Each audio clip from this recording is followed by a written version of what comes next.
To rush through something. If you just want me to talk more, just Okay. say, "Well, tell me more," and I can. I'll be glad to. Well, thank you for meeting me today. Can you state your name and your official title? Okay, I'm Leah Freeman. I am the media specialist at Rutland Middle School in Bibb County in Macon. And what type of degree is required for that position? All right, so you have to have a master's degree, um, or be in an accredited program for library media. Um, there are some media specialists who have a master's in something else and have gotten an add-on um, in library media and then passed the GACE. Okay. So it does need a master's or to be working towards that. Okay. And then what are some of your responsibilities like a typical day in your life? Okay, so I run the library program, um, reading, um, um, digital citizenship, trying to encourage kids to read, but I'm also in charge of technology, um, maintaining the one-to-one devices, the teacher devices. I mean, I do have a technician who's here 3 days a week, but on the front end, before things are given to him, I troubleshoot things and try to fix things and then put in tickets before I he know he works on it. the one-to-one devices, that's a big task to keep, um, track of all of them with all the students. Is there any advice you would give a new librarian or media specialist for that task? I would say that, well, you have to be organized. You have to kind of figure out what is everybody the best way for you to keep up with it. But my best advice is that the district um, purchase insurance for those devices if they can. Last year, you were in Bibb County, so you know that parents were able to purchase optional insurance. Not many did. We kind of, at our school, we really, really encouraged it. So I had about 12%, 13% of our kids got insurance. But most of the kids that broke stuff were not did not have insurance. I mean, some of them did, but I spent a huge amount of time documenting, sending letters home, trying to collect money for items that were broken by students that were not covered by insurance. An insanely huge amount of time, and then documenting all that. So it's been a lot easier this year. That I'm not having to spend time on letting parents know that there's a broken issue, something broken, and you owe this money. That would be my biggest advice.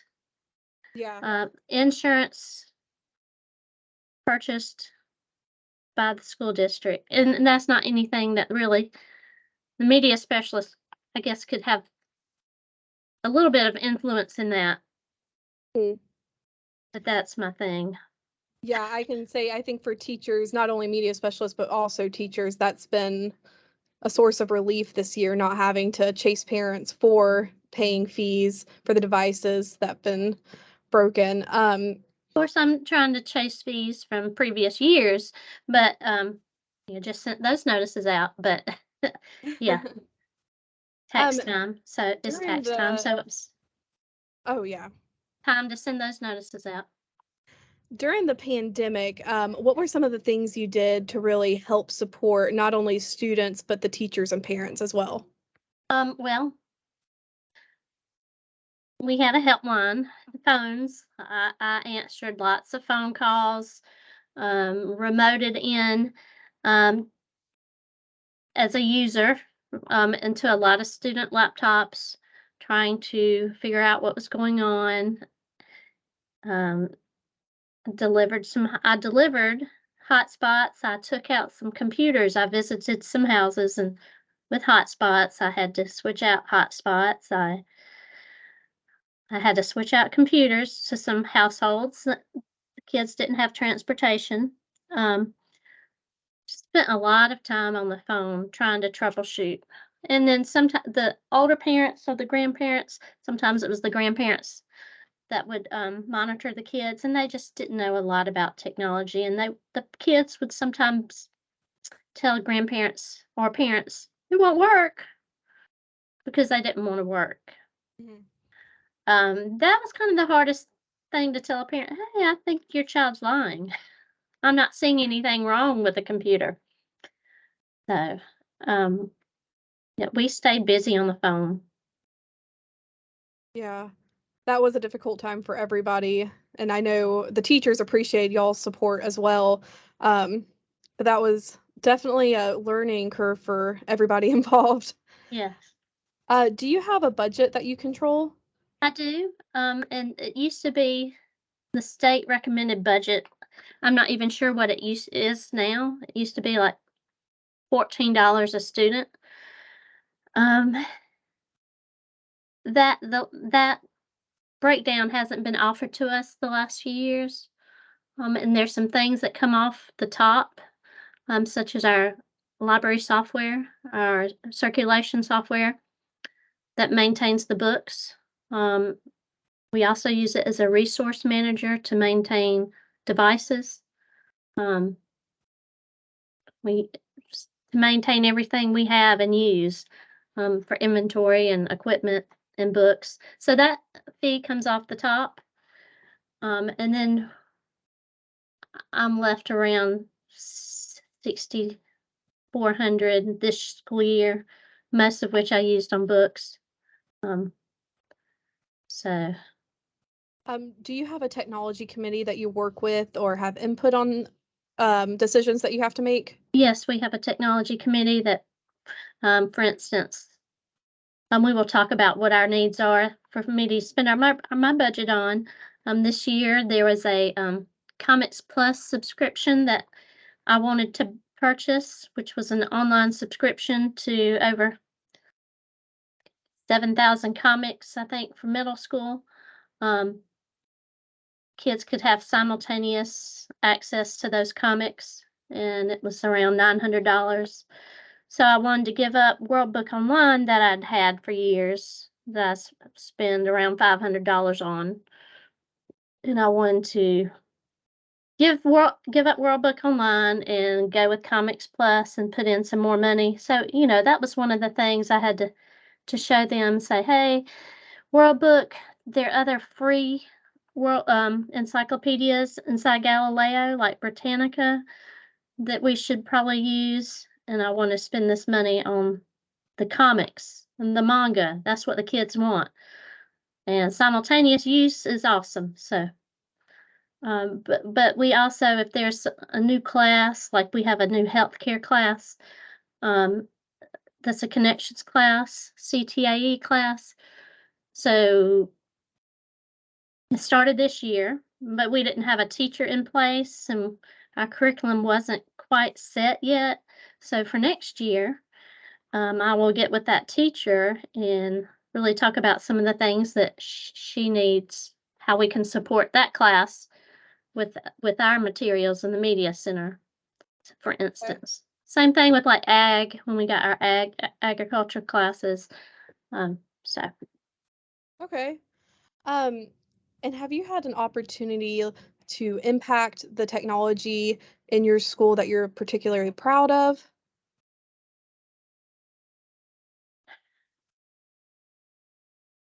so we have in our district we have instructional technology coaches that are assigned to like 5 schools. Well, right now they're assigned to more than that because we have some vacancies in that department. And years ago, I did do more coaching or working with teachers on technology, but now that we've been one to one, there is less time for me to do that. So I'm of the thought that we need to use our technology coaches If schools aren't using them, those positions may go away. And I'm of the I think the district should have more technology coaches. So I utilize the coach as much as possible as the school. Um, we used to, previous administration, we had technology every week or two for the teachers during their planning. And we've kind of gotten away with having so many meetings with our new administrator. So I I kind of let the coach take on that responsibility, if that Okay. makes sense. Yeah. It's not Um, that I'm really trying to get out of it, but I'm trying to use them, and because I stay so busy with the library media program and the one-to-one technology, right. there's I just mean, not enough time in my day. you have a lot of responsibilities as it is, and that's what they're there for, to use and to support teachers and administrators for technology coaching. Yes. Yes. Um, what is the most challenging part about your job? Um, you can make huh, that sometimes I can make plans to try to get something done that may be paperwork or inventory, or I need to work on my book order. Um, and things will just come up. Like, I'm by myself today, my clerk's sick, and we've had a lot of today, one broken computer after another, one computer won't turn on right after another. So, I mean, I'm a flexible person, and I understand that I, things come up, but sometimes for some people, that would be definitely the hardest part, that I have things on my to-do list for a day that don't get done. Right. So that And would then, probably. um, I spent the day with you, and I could see that you do enjoy your job. You love the Yes. kids and interacting with them. What is your favorite thing about your job? Oh, the best thing is having an impact on every student that comes through here. Um, so I try. Last year, I did not see the kids as often as I wanted to, but I try to see each ELA class once a month. A little some lessons are longer, some mini lessons, maybe digital citizenship, maybe research. So it's just nice knowing that I see every student in the school, um, and it's just the best job in the school most of the time, the media specialist job. So That's what let me I've been turn off my hearing. phone. I've spent the day with you. I spent the day with Miss Norfleet at Rutland High, Did and you? then of Yeah. course Miss Irwin here at Porter. And that's what I've been hearing. They're all just, it's the best job in the school. You get to see all the kids, help foster that love for reading, and then you get to play with the technology too. Yes, So, yes, yes. That's a well, great description. Yes. well, I appreciate your time today and helping me out. And I've learned a lot from you, so I appreciate it.